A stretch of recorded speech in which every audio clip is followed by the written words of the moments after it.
बिस्मिल्लाहिर्रहमानिर्रहीम। नाज़रीन, प्रोग्राम जी वर्ड में हम आपको खुशामदीद कहते हैं। और अमूर ख़ारजा के शोबे में जो अहम तरीन डेवलपमेंट्स हुई हैं और जो पाकिस्तान की सिक्योरिटी और दफ़ा के हवाले से इस हफ़्ते में जो डेवलपमेंट्स हुई हैं, इस पर आप की खिदमत में आज हम तज्ज़िया पेश करेंगे। अपने तज्ज़िया कारों की आरा पेश करेंगे आपकी खिदमत में। प्रोग्राम के पहले सेगमेंट में बहुत अफसोस और दुख के साथ जो पाकिस्तान में दहशतगर्दी की एक नई लहर आई है। इस्लामाबाद में सबसे पहले पुलिस पे हमला किया गया, जिसकी ज़िम्मेदारी कालअदम तहरीक तालिबान पाकिस्तान ने कबूल की।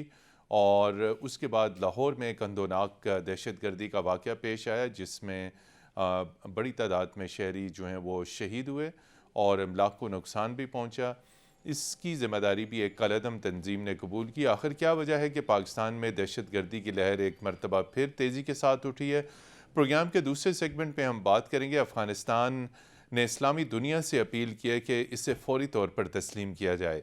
क्यों इस्लामी दुनिया अभी तक अफ़गानिस्तान को तस्लीम करने में हिचकिचाहट का शिकार है?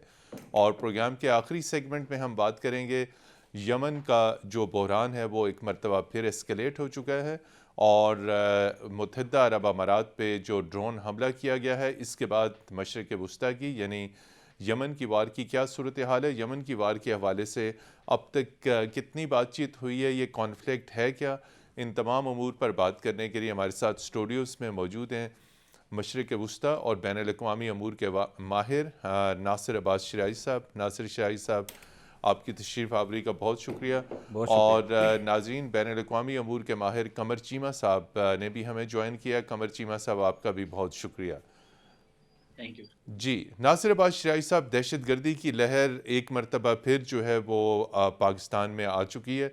और आपने देखा कि इस्लामाबाद में पुलिस पे दहशतगर्दी का हमला हुआ।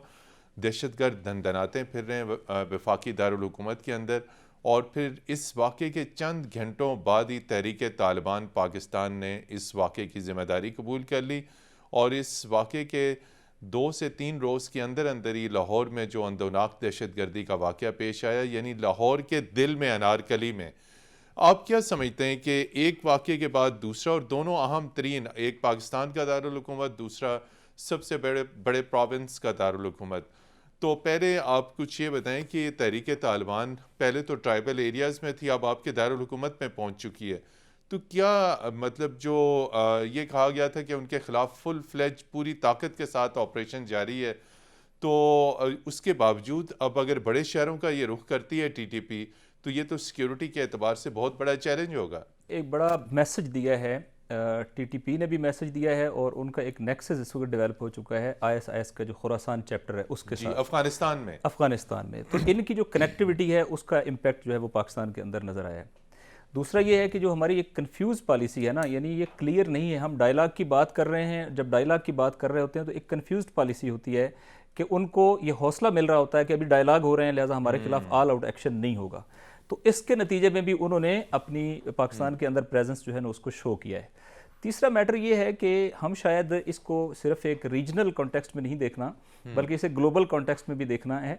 उसकी रीज़न ये है कि जो चाइना, राइजिंग चाइना और सी पैक, और फिर अभी ये जो एक इन सेंस स्टेबिलिटी आ गई अफगानिस्तान के अंदर भी, तो नहीं चाहा जा रहा कि ये रीजन स्टेबल हो, चूँकि ये स्टेबिलिटी का नतीजा इस इलाके की प्रोग्रेस है और चाइना और इस रीजन की डेवलपमेंट है। तो वो जो इस रीजन की डेवलपमेंट के खिलाफ हैं वो भी यकीनन इन पावर्स को अपने हक चाहते हैं कि खित्ता आदम इस्तेहकाम का शिकार रहे, डिस्टेबलाइज हो, ताकि ज़ाहिर है उनके मफादात, और ज़ाहिर है इसी के नतीजे में जब स्टेबिलिटी नहीं होगी तो आपका सी पैक नहीं चलेगा, चाइना की अफगानिस्तान के अंदर पॉलिसीज़, इसी तरह अफगानिस्तान को एक स्टेबल जो है गवर्नमेंट का रोल देना ये भी उनके लिए मुमकिन नहीं होगा।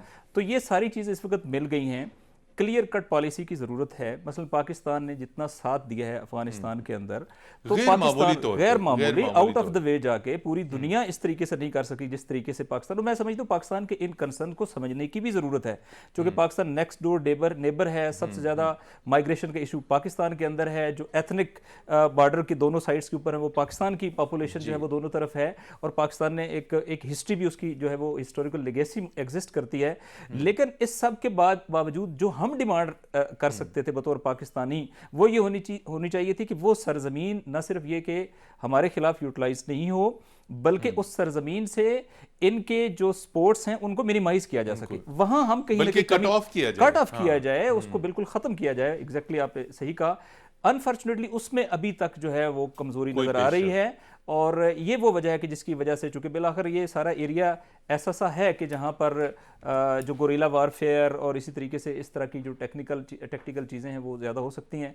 तो मेरा ख्याल है कि अफ़गानिस्तान भी इसके अंदर है कि वहाँ पे भी हम अपना रोल प्ले नहीं कर सके, अल्टीमेटली उनको पाकिस्तान के अंदर प्ले करने का। और हमें कभी भी ख़तरे को आंखें बंद करने वाली पॉलिसी नहीं होनी चाहिए कि नहीं जी दाइश नहीं है, नहीं जी तालिबान का कोई TTP कालादम का वजूद नहीं है, उनके सिर्फ जो है वो कुछ ऐसे अनासर हैं कि जो ट्राइबल एरिया के अंदर हैं। नहीं, उनका वजूद पाकिस्तान के अंदर है, कंट्री वाइड है, स्लीपिंग सेल्स हैं।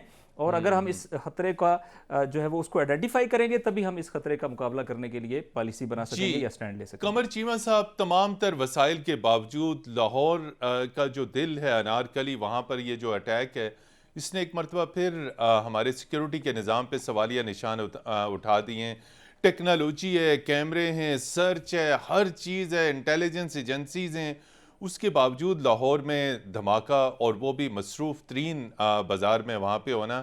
लेकिन अमूमी तौर पे ये कहा जा रहा है कि इसके पीछे भारत का हाथ हो सकता है।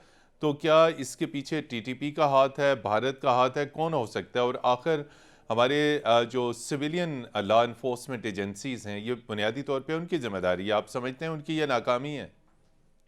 बहुत शुक्रिया मतीन साहब। देखिए, पहली बात तो ये है कि हमने पिछले कुछ अरसे से अपना जो सिक्योरिटी है, जो गार्ड है, उसको लोअर कर दिया है। यही वजह है कि आपको याद है कि जो दासू पावर प्रोजेक्ट में जो चाइनीज जो हमला हुआ था, बिल्कुल कल, जी कल इकोनॉमिक कोऑर्डिनेशन कमेटी ने 2 अरब रुपए का उनके लिए ऐलान कर दिया, पैकेज की मंजूरी दे दी है। हमने दे दी है। अब देखें कि वो 2 अरब जो है वो हम अपनी सिक्योरिटी पे बीफ अप करने पे लगा सकते थे, लेकिन हम फायर फाइटिंग कर रहे हैं और अभी चाइनीज से ताल्लुकात को नॉर्मलाइज करने के लिए हम जो है वो पैसे कंपनी के मुलाजमीन को दे रहे हैं जिनकी जानें चलेगी। एक बात, भले वो हो, भले हाफिज सईद के घर के बाहर हमला हो, भले ये जो अभी बलोच लिबरेशन, जो बलोच नेशनलिस्ट आर्मी ने जो कबूल किया है कि जी लाहौर में उन्होंने हमला किया है। और आपको पता है मतीन साहब, ये जो जमात है ये अभी 20 दिन पहले ही वजूद में आई है, 15 दिन पहले ही, और मेरा ख्याल है, और उन्होंने एक हमला 19 जनवरी को किया और एक ये किया है। बेसिकली तो और मजे की बात ये है कि पिछले साल अगर आप 2020 की सिक्योरिटी रिपोर्ट देखें तो मतीन साहब इस्लामाबाद में एक भी हमला नहीं हुआ था, ना AJK में ना GB में। यानी कि 2020 के अंदर दहशतगर्द इस्लामाबाद, AJK और GB में एक भी हमला नहीं कर सके थे। पंजाब में सिर्फ 7 हुए थे, और इस दफा उन्होंने आगाज ही पंजाब से किया है। नासिर शराई साहब, बड़ा अहम नुकता जो है वो चीमा साहब ने उठाया कि अफगानिस्तान में अब भी महफूज पनाहगाहें दहशतगर्दों की मौजूद हैं। तो हमने तो सबसे पहले अफगानिस्तान का केस मुद्दा दुनिया के सामने रखा कि आइए इनको तस्लीम कीजिए, यानी इनके साथ एंगेजमेंट कीजिए, इनको अबंडन ना कीजिए। और जो उनकी पाकिस्तान के साथ कमिटमेंट हुई थी तालिबान की टॉप लीडरशिप की, और जो उन्होंने स्टेटमेंट भी दी है कि अफगान सरजमीन पाकिस्तान के खिलाफ इस्तेमाल नहीं होगी, तो ये तो दहशतगर्दी की नई लहर। आपने भी जिस तरह कहा कि इसमें IS खुरासानी जो ग्रुप है वो इनका TTP के साथ बड़ा गहरा लिंक है, तो ये तो फिर ताल्लुकात ऐसे नहीं चलेंगे इस्लामाबाद और काबुल के। देखें, मसला ये है कि पहला नुक्ता जिसके ऊपर तकरीबन रीजनल कंट्रीज़ और पाकिस्तान उसको लीड कर रहा था, ये इकट्ठे हुए थे, वो ये था कि फ़ॉरेन डायरेक्ट जो मिलिट्री प्रेजेंस है वो यहाँ पर नहीं होगी, बिल्कुल। लिहाजा उस इकट्ठे होने के नतीजे में एक बड़ी चेंज आई और अफगानिस्तान डिस्टेबलाइज नहीं हुआ। वरना यहाँ एक बार फिर इसी तरह की एथनिक वारफेयर हो सकती थी और पाकिस्तान भी ज़ाहिर है उसका शिकार होता और रीजनल जो दीगर कंट्रीज़ है वो भी शिकार होते। उसके बाद अब थोड़ा सा बर्डन पड़ता है तालिबान के ऊपर कि जब उनको एक हुकूमत मिल गई, ये कुर्सी के भी अपने मसले होते हैं। जी बिल्कुल, तो अब उन्हें अपनी कमिटमेंट्स को ऑनर करना चाहिए था। उनको इनसाइड भी कुछ मसले दरपेश हैं। इंक्लूसिव गवर्नमेंट की कमिटमेंट हुई थी, इंक्लूसिव गवर्नमेंट नहीं हो सकती, दूर दूर तक उसका नजर नहीं आ रही। उसका मतलब ये है कि आप तमाम एथनिक कम्युनिटीज को अभी तक जो है वो एक सिस्टम के अंदर नहीं ला सके। वो ये एक कलेक्टिव सिस्टम नहीं बनाए। इसी तरीके से जो दीगर आपने कमिटमेंट्स वहाँ पर की थी उनको भी उस तरीके से अभी ऑनर नहीं किया जा पा रहा है, जैसा कि माइनॉरिटीज़ का या इसी तरह जो ख़वातीन के हकूक़ का मसला है या इसी तरह मसलन बाज़ दीगर प्रॉब्लम्स हैं। अब उसके नतीजे में जो थोड़ा सा एक कॉन्फिडेंस लेवल था वो भी नीचे आना शुरू हो गया। एक तो ये है। दूसरी ये है कि पाकिस्तान ने बहुत बड़ी एफर्ट की, मैं समझता हूँ कि इतनी आउट ऑफ द वे और बहुत एक लिहाज से पॉजिटिव एफर्ट थी कि OIC का इजलास बुलाना, यहाँ पूरे एक्सक्लूसिव एक एजेंडे के ऊपर, लेकिन आउटकम क्या है? इसलिए कि तमाम इस्लामी ममालिक ने पाकिस्तान को भी अपने कंसर्न शेयर किए हैं कि हमें ये चीज़ें अगर हों तो फिर ही हम इनके साथ जो है वो प्रॉपर तरीके से चल सकते हैं। चलना सब चाह रहे हैं, लेकिन इस वक्त बाल जो है वो तकरीबन हुकूमत के, तालिबान हुकूमत के कंट्रोल में है या उनके कोर्ट में है कि वो अब कैसे रिस्पॉन्ड जो है वो करते हैं। तो मेरे ख्याल है वहाँ से इसी तरीके से आप देख रहे हैं रीजनल जो बड़ी पावर्स हैं, चाइना और रशिया ने बड़ा कैटेगोरिकली कहा है कि जब तक इंक्लूसिव गवर्नमेंट नहीं बनती उस वक्त तक ना एंडोर्समेंट का क्वेश्चन पैदा होता है और ना ही हम जो है इनकी किसी तकरीब में जाएंगे। तो आइसोलेशन में मामलात नहीं चल सकते, लिहाजा क्लियर कट रीजनल कंट्रीज को भी तालिबान को सेटिस्फाई करना पड़ेगा, लिहाजा पाकिस्तान को सेटिस्फाई करना पड़ेगा ऑन बॉर्डर इश्यूज और on the issues of insurgency in Pakistan ji. और इसी तरीके से उन्हें दीगर रीजनल कंट्रीज के जो कंसर्न्स हैं जो डायरेक्ट उनके साथ रिलेटेड है उनको भी मैनेज करना पड़ेगा, तभी जो है अफगानिस्तान भी स्टेबल रह सकता है और तभी इस रीजन के अंदर स्टेबिलिटी आ सकती है। बिल्कुल नाज़रीन, अफगानिस्तान और पाकिस्तान में दहशतगर्दी का मामला जो है वो एक इंतहाई सीरियस डेवलपमेंट है, बहुत सीरियस चैलेंज है पाकिस्तान के लिए। इस मौजू पे गुफ्तगू का सिलसिला जारी रखेंगे। यहाँ पर लेते हैं एक ब्रेक, और ब्रेक के बाद जब हम वापस आएंगे तो फिर हम बात करेंगे अफ़गानिस्तान के जो कायम मकाम वज़ीर आज़म हैं, उन्होंने इस्लामी दुनिया से अपील की है कि अफ़गानिस्तान को तस्लीम किया जाए। हमारे साथ रहिएगा।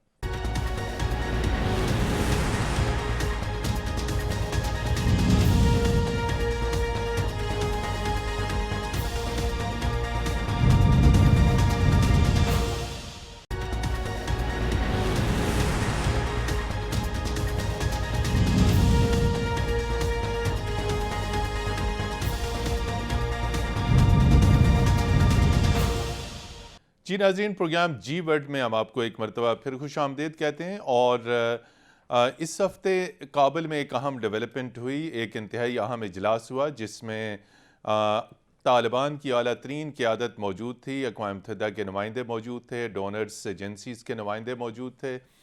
वहाँ से एक पैगाम दिया गया इस्लामी दुनिया को कि इस्लामी दुनिया अफ़गानिस्तान की इस हुकूमत को तस्लीम करे और ताकि मामलात आगे बढ़ें, ह्यूमैनिटेरियन जो इमदाद है वो अफ़गानिस्तान को पहुँचे। वज़ीर आज़म इमरान ख़ान का भी एक ट्वीट आया है जिसमें एक मरतबा फिर आलमी बरादरी से अपील की गई है कि अफ़गानिस्तान में जो इंसानी बहरान है इसको एड्रेस करने के लिए फ़ौरी तौर पर ह्यूमैनिटेरियन असिस्टेंस की ज़रूरत है। कमर चीमा साहब, नासिर शिराज साहब की गुफ्तगू आपने सुनी, इन्होंने भी बिल्कुल दो टोक अल्फाज में कहा कि जिस तरीके से पाकिस्तान ने अफ़गानिस्तान का मुकदमा आलमी बरादरी के सामने पेश किया बहुत खलूस के साथ, नीयत में कोई शक नहीं, लेकिन जवाब मनफी आया। क्या वजह है कि इस्लामी दुनिया अफ़गानिस्तान की हुकूमत को तस्लीम करने से हिचकिचा रही है? देखिए, पहली बात तो ये है कि बहुत सारी क्लैरिटी नहीं है अफगानिस्तान के अंदर ही। वो किस तरह का कॉन्स्टिट्यूशन लेके आना चाहते हैं, वो किस तरह का सोशल कॉन्ट्रैक्ट लेके आ रहे हैं। उन्होंने अगस्त में हुकूमत संभाली, उनके पास तैयारी कोई नहीं थी। आज तक ये पता नहीं है कि वो किस तरह की गवर्नमेंट लेके आएंगे, एक बात। दूसरा यह है कि पाकिस्तान जो है बहुत हद तक इंटरनेशनल कम्युनिटी समझती है कि न्यूट्रल नहीं है अफगानिस्तान के मामले में। सो जो भी पाकिस्तान कहेगा बहुत हद तक शायद हमारी बात सुनी इस तरह जाती है just to check the temperature, लेकिन हमारा कितना इन्फ्लुएंस है वो हमें पता चल गया है ओआईसी की कॉन्फ्रेंस के, क्योंकि उसके बाद कोई ज्यादा प्लेजेस नहीं हुई, कोई बहुत ज्यादा पैसा जो नहीं आया, जिससे पता चलता है कि मामलात इतने अच्छे नहीं है। फिर मुस्लिम दुनिया के अंदर बड़ी कंफ्यूजन है।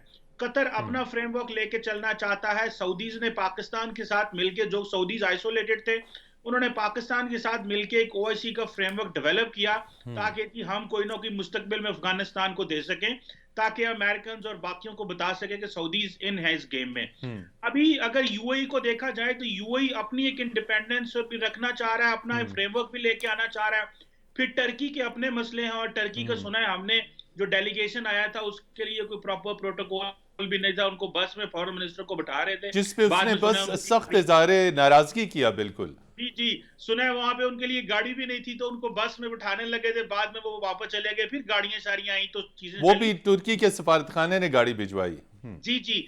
मेरा ख्याल ये है कि मतीन साहब, इसमें आप सऊदी अरब, कतर, यूएई तुर्की। और पाकिस्तान की, तुर्की और पांचों की पोजीशन, चारों पांचों की देख लें तो आपको डिफरेंट नजर आएंगी। कोई अमेरिका को नाराज भी नहीं करना चाहता, और हम तो आपको पता है बिल्कुल नाराज नहीं करना चाहते। और मजे की बात है, चीन ने भी हमारी को इतनी लंबी चौड़ी मदद नहीं की, रशिया ने भी मदद नहीं की। वो जो हम बात कर रहे थे ना, अगर इंटरनेशनल फ्रेमवर्क नहीं बनता तो रीजनल फ्रेमवर्क के तहत ही हम जी। किसी तरह रिकग्नाइज कर लेंगे, वो भी हमारे सामने नहीं आया। जो अफगानियों, और दूसरी बात है मतीन हैदर साहब, जी। हमें गलती नहीं करनी चाहिए।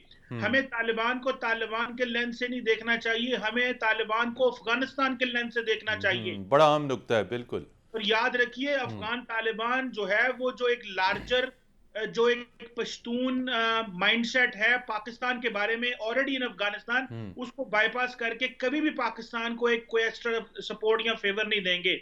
अब जो फेंस पे, बॉर्डर पे मामलात हुए, जो उनके तुर्की पाकिस्तान के वजीर आजम को जो जवाबात हैं, वो सिर्फ अपनी डोमेस्टिक पॉपुलेशन को खुश करने के लिए हैं कि हम कोई पाकिस्तान की प्रॉक्सी नहीं है।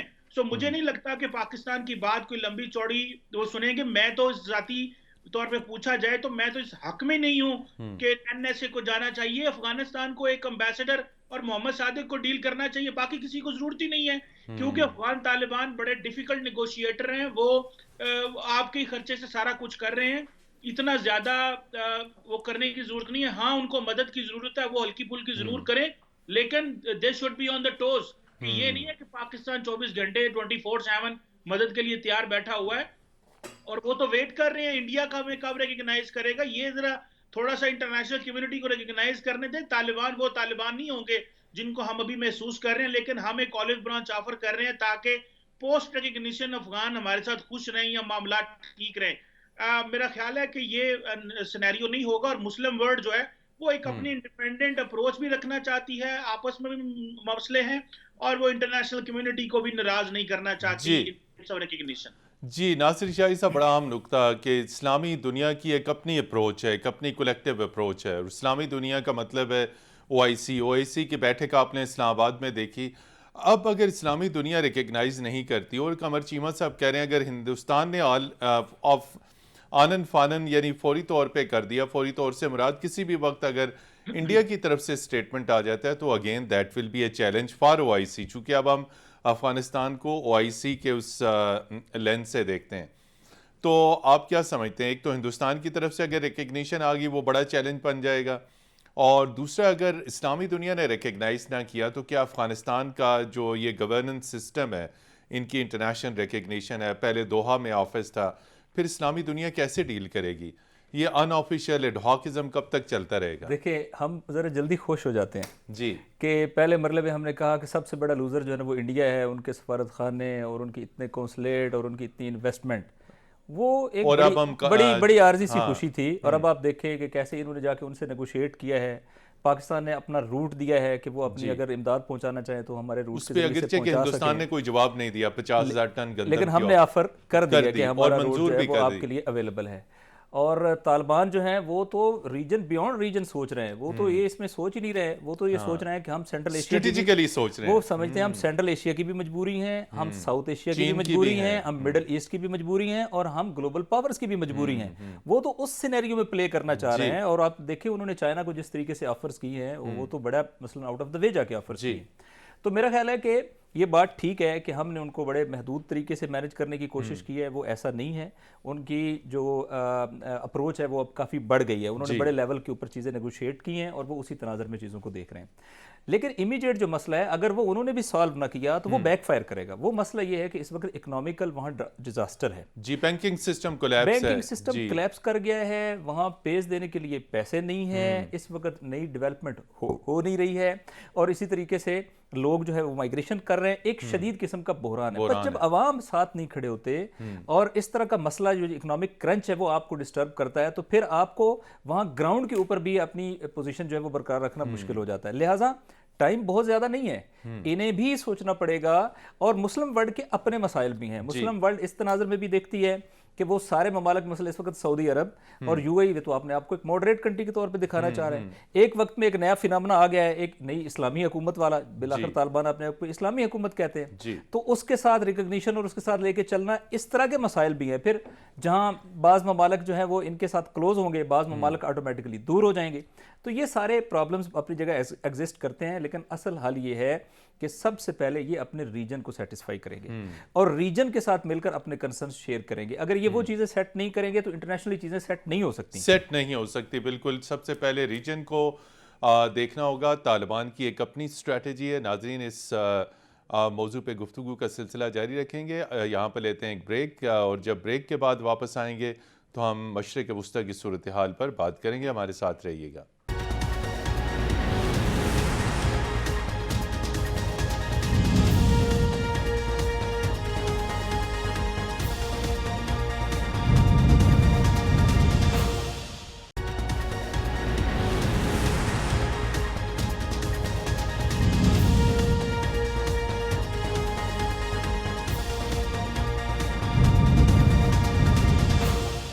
जी नाज़रीन, प्रोग्राम जी वर्ल्ड में एक मरतबा फिर खुश आमदीद। जैसा कि मैंने ओपनिंग में कहा था कि प्रोग्राम के आखिरी सेगमेंट में हम बात करेंगे इस वक्त यमन की जो वार है वो मुसलसल जारी है, और एक ड्रोन हमला किया गया अबू धाबी के मज़ाफ़ात में, और वहाँ पे बड़ी कैजुअल्टीज़ हुई हैं। उसके जवाब में यमन के ऊपर जो है वो फ़ज़ाई हमले किए गए।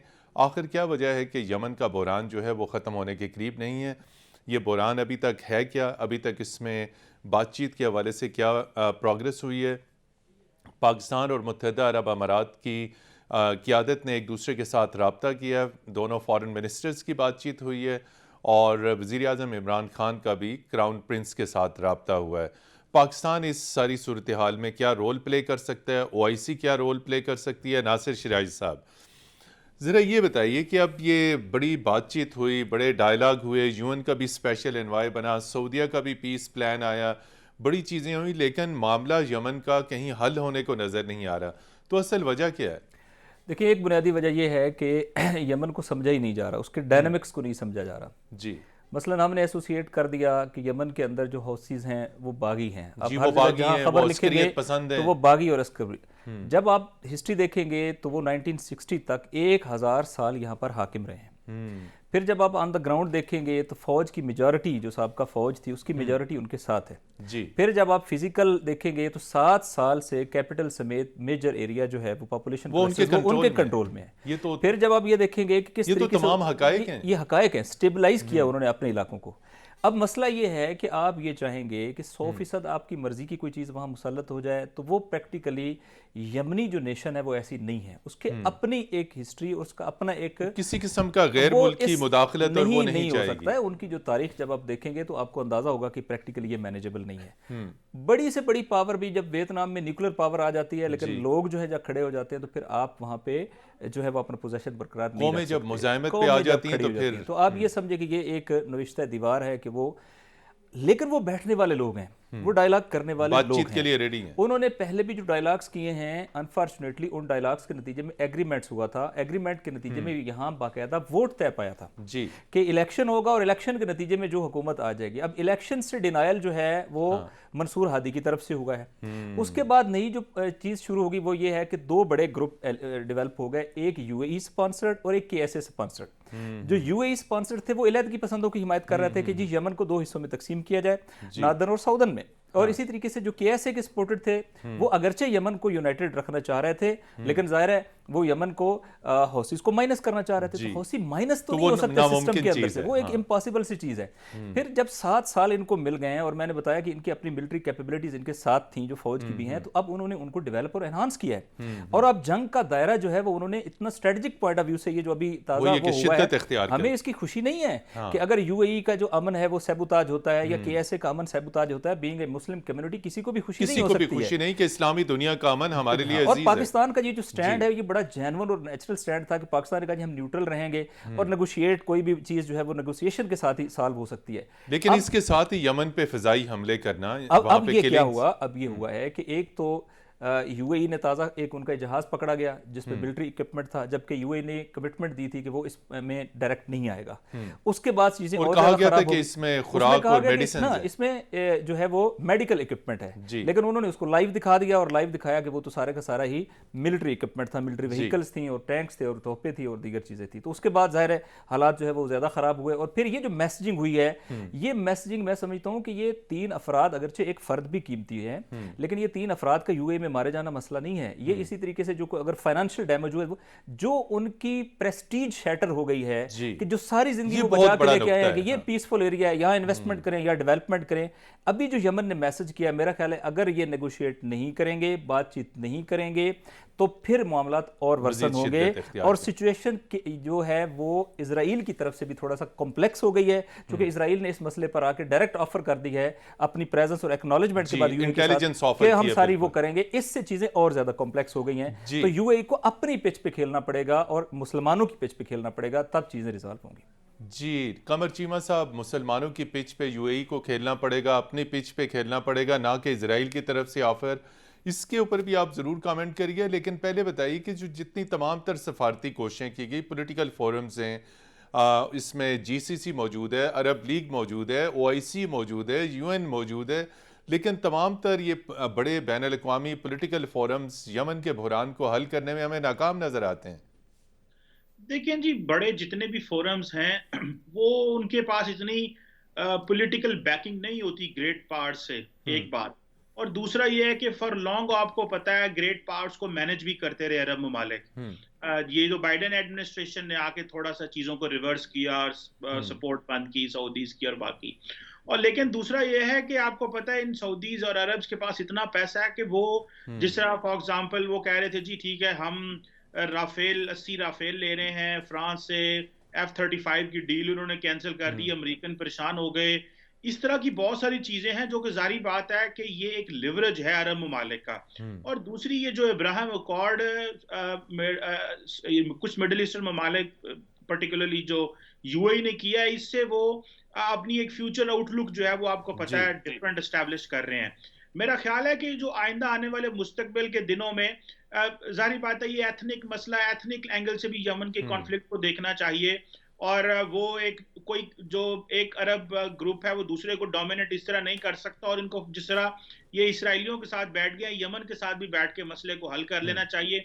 यमन पहले ही तबाह बर्बाद हो चुका है, उस बेचारे को और क्या इन्होंने करना है। लेकिन जाहिर बात है मुस्तकबिल में जो मुझे नजर आ रहा है वो ये है कि एक लॉन्ग एक कोई मैग्नानिमिटी, पॉलिटिकल मैग्नानिमिटी शो करनी पड़ेगी तमाम ग्रुप्स को, तमाम ममालिक को, even towards new political development जो मिडिल ईस्ट में हो रही है। अगर हमने इसको नए एंगल से, नए जाविये से ना देखा तो याद रखें कि मुस्लिम दुनिया में ये जो नई लीडरशिप आई है ये पुराने लीडरशिप सऊदी अरबी लीडरशिप की तरह नहीं है। इनकी सोच, फिक्र, इनकी नीड्स और ये बिल्कुल वेस्ट के साथ अटैच हो चुके हैं। और हमारे जैसे ममालिक जो हैं हम कंफ्यूज हैं, हमें समझ नहीं आना हमने टर्क्स के साथ जाना है, हमने मलेशिया के साथ जाना है, हमने सऊदीज के साथ जाना है, हमने किधर जाना है। और इंटरनली क्योंकि हमने बहुत सारी चीजों को वो रिलीजियसली हमने कर दिया हुआ है, यहूदो निसारा और इस तरह की बड़ी चीजें चलती हैं, जिसकी वजह से एक वो लॉजिकल कंक्लूजन तक हम नहीं पहुंच पा रहे कि हमारी क्या होना चाहिए। और हम जिसे कहते हैं ना वन वे और दी अदर, सऊदी को या मराठीज को खुश करने के लिए क्रिटिसाइज तो करते रहते हैं होतीज को, लेकिन at the end of the day सारे हम भी परेशान हैं कि ये हो क्या रहा है। बिल्कुल जी नासिर शाही साहब, वे फॉरवर्ड इसमें पाकिस्तान क्या किरदार अदा कर सकते हैं? हमने ईरान और सऊदी अरब की कशीदगी कम कराने में, हमने अमेरिका और चीन को करीब लाने में, लेकिन इस यमन भी ओआईसी का रुकन है, सऊदी अरब भी वैसे ही हमारे लिए अजीज़ है, मुत्तहिदा अरब अमारात भी अजीज़ है, पाकिस्तान ओआईसी का इस वक्त फ्रंट लाइन स्टेट है। क्या इनिशिएटिव लेना चाहिए? देखिए, अच्छे दोस्त की जिम्मेदारी ये होती है कि वो अगर उसका कोई दोस्त कुएं में गिरने लगे तो वो उसे गिरने से बचाए। हाँ। पाकिस्तान की ये जिम्मेदारी बनती है कि इस जंग को एग्रीवेट होने से बचाए, रोके। सबसे पहले डी एस्केलेशन होनी चाहिए और पाकिस्तान रोल प्ले कर सकता है। अगरचे ईरानियन इन्फ्लुएंस यमन के ऊपर है जी। लेकिन ये भी एक रियलिटी है कि यमन की अपनी स्ट्रेटजीज भी हैं। वो एक जंग ऑन द ग्राउंड खुद लड़ रहे हैं, वो बाहर से कोई नहीं आके लोग लड़ रहे हैं। लिहाजा जब ये एक सिचुएशन हो तो उन्हें भी ज़ाहिर आपस में एंगेज करना पड़ेगा। अगर एंगेजमेंट है वो इंडिजिनस है, वहां पे जंग इंडिजिनस है, अगरचे उसके सपोर्टर दोनों, तो मसला इधर पूरा इस्लामिक मिलिट्री अलायंस भी लेके आ रहे हैं और 16 जो यूरोपियन कंट्रीज है वो भी उस अलायंस का पार्ट है, ये मिलके वहां कर रहे हैं। अभी जो कल हुआ है जिसपे यूनाइटेड नेशन ने बाकायदा कंडेमनेशन की है कि एक जेल के ऊपर जो अटैक हुआ है 100+ लोग मारे गए, तो लोग तो वो भी हैं ना, आखिर उनके भी तो जज्बात हैं ना। 4.5 लाख लोग मारे जा चुके हैं इस कॉन्फ्लिक्ट के अंदर। वहां पे इस वक्त जो यूनाइटेड नेशन के सेक्रेटरी जनरल ने कहा है, उसने कहा है worst man made humanitarian crisis on earth जो है वो यमन का क्राइसिस है, ये यूनाइटेड नेशन के सेक्रेटरी जनरल ने कहा है। तो ये भी तो रियलिटीज हैं, वो हमारे भाई भी हैं, मुसलमान भी हैं, इंसान भी हैं।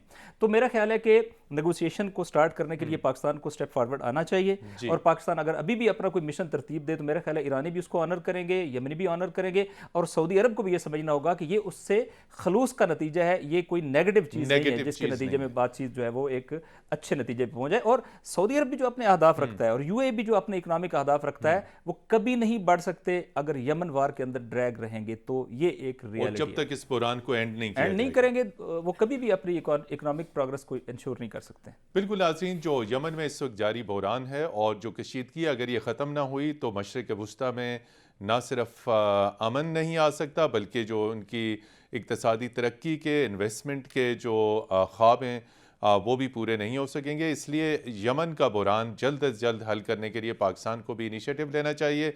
अफ़गानिस्तान की सूरत हाल अफ़गानियों को ख़ुद संभालना होगी और दहशतगर्दी के हवाले से जो पाकिस्तान में हालिया वाक़यात रूनमा हुए हैं, सिक्योरिटी इदारों को अपनी हिकमत अमली को असर नौ मुरतब करना होगा, देखना होगा कहाँ कहाँ ग्रे एरियाज़ हैं।